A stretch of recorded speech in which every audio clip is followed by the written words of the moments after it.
দেখুন, কালকের হঠাৎ করে 3টের সময় আমার অফিসে এসেছিল। এসে তখন আমি আমার অফিসের ভিতরে বসে আছি, আমি জানতে পারিনি ওরা এসছে।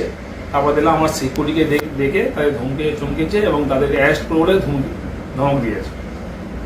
তার কিছুক্ষণ পরে আমার অফিসের স্টাফরা বললো যে এরকম ওরা এসছে, পুলিশ অফিসার এসছে, সিআরপিএফ এসছে, এসে সিকিউরিটিকে ধমকাচ্ছে। তারপর আমি বাইরে বেরিয়ে ওদেরকে চাপ সৃষ্টি করলাম আমার সিকিউরিটিকে, যে তোমরা এসপির অর্ডারটা বানাতে দেবে, আমার কাছে আছো, আমার কথাটা শুনবে। ওরা ওখানে গিয়ে তুমি ওই ধমক চমক এখানে গেছো বা কি এইসব বলার পরে, চেনামি করার পরে ওরা আস্তে আস্তে চলে গিয়ে আমার পাড়ার ভিতরে গিয়ে আমার বাড়ির কাছে গিয়ে আমার বাড়ি থেকে ধমক চমক দিয়ে বড় বড় ডায়লগ কথা বলে চলে গেছে। কিন্তু যেটা আমরা ইলেকশন কমিশনের যে রুলস আছে, নিয়ম আছে, যে একজন পুলিশ অবজারভার ডিউটি অফিসার উনি পারেন না যে সশরীরে কোথাও উপস্থিত থেকে কাউকে ধমক চমক দেওয়া। ওনার যদি কিছু বলার থাকে লোকাল এসপিকে জানাবে, লোকাল থানাকে জানাবে, তাদের মারফতে কিছু করা।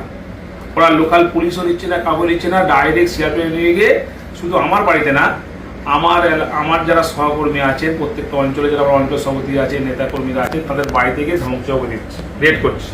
রাতে অন্ধকারে গিয়েও সিআরপিএফ গিয়ে আমাদের মায়েদের বোনদের ওপর ধমক দিচ্ছে, শিলধ্বনি করার মধ্যে বুদ্ধিমান কথা বলছে এবং ভয় দেখাচ্ছে। তাতে বাচ্চারাও ভয় পাচ্ছে, বাড়ির বয়স্ক লোকেরা ভয় পাচ্ছে। কিন্তু তৃণমূল কংগ্রেসের নেতাকর্মীদেরকে এই ধমক চমক দিয়ে ভয় দিকে রাখতে পারবে না। উনি নিজেকে সিংহ মনে করে সিনেমার আর্টিস্টে, আমরাও পুষ্পা, ঝুঁকে গেলি। আমরা ঝুঁকবো সাধারণ মানুষের কাছে, আমরা ঝুঁকবো গণদেবতার কাছে। কোনো দিল্লির পুলিশ বা বিজেপির দালালের কাছে আমরা মাথা নত করবো না। জাহাঙ্গীর খান কি ভয় পেল? জাহাঙ্গীর খান ছোটবেলা থেকেই লড়াই করে উঠে এসছে। আমি সিঁড়িতে উঠিনি, লিফটে উঠিনি। আমি পঞ্চায়েত প্রধান 5 বছর ছিলাম, পঞ্চায়েত সমিতির সভাপতি 5 বছর ছিলাম। এই রানিং 2-3 বছর আমি জেলা পরিষদ পূর্ত পরিষদ কর্মাধ্যক্ষ। আজকের আমি বিধানসভার তৃণমূল কংগ্রেসের জোড়াফুল থেকে প্রার্থী হয়েছি। আমি ছোটোবেলায় যেটা দেখেছি, শোলে বই, সে আমজাদ খানের জো আদমি ডর গিয়া আদমি মার গিয়া। জাহাঙ্গীরের ডিকশনারিতে ডর বলে কিছু নেই।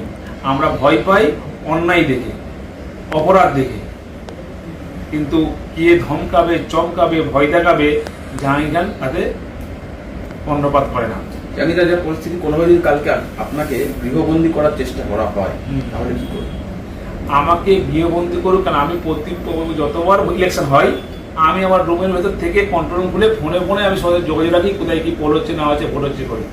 আমাকে গৃহবন্দী কেন, আমাকে যাই করুক, ফলতার মানুষ আমার সঙ্গে আছে, ফলতার মানুষ তৃণমূল কংগ্রেসের সঙ্গে আছে, ফলতার মানুষ জোড়াফুল চিনির সঙ্গে আছে। আমরা সারা বছর মানুষের সঙ্গে সুখ দুঃখে সাথী হয়ে বিপদের বন্ধু হিসেবে পাশে থেকে আমরা কাজ করেছি। তাই ফলতার গণদেবতা, ফলতার সাধারণ মানুষ যখন আমার সঙ্গে আছে, সেখানে ইলেকশন কমিশনার বা দিল্লির পুলিশ বা বিজেপি দালালরা কী করবে সেটা আমার যায় আসে না। তাতে আমি ভয়ও পাই না, আমি কর্ণপাত করি না। আমি সাধারণ মানুষের সঙ্গে ছিলাম, আছি, থাকবো, আর মানুষ আমার সঙ্গে ছিল, আছে, থাকবে। আগামীকাল ভোট, দীর্ঘ প্রচারের পর মাঝকে আজকাল পোলিং পিরিয়ড, তো কোনো চাপ অনুভব করছেন? আমি আপনারা দেখতে পাচ্ছেন তো, আপনারা আজকে এসছেন, দেখতে পাচ্ছেন তো, কোনো চাপ নেই। আমরা অভ্যস্ত, আমরা বাংলার মানুষ, আর 200 বছর লড়াই করে বাংলার বিপ্লবীরা ব্রিটিশদেরকে আমরা তাড়িয়েছি, বিতাড়িত করেছি। একইভাবে বাংলার মানুষ, ফলতার মানুষ এই বিজেপি নামক দলটাকে বাংলা থেকে উৎখাত করবে এবং বিজেপির জামানা জব্দ করে দেবে।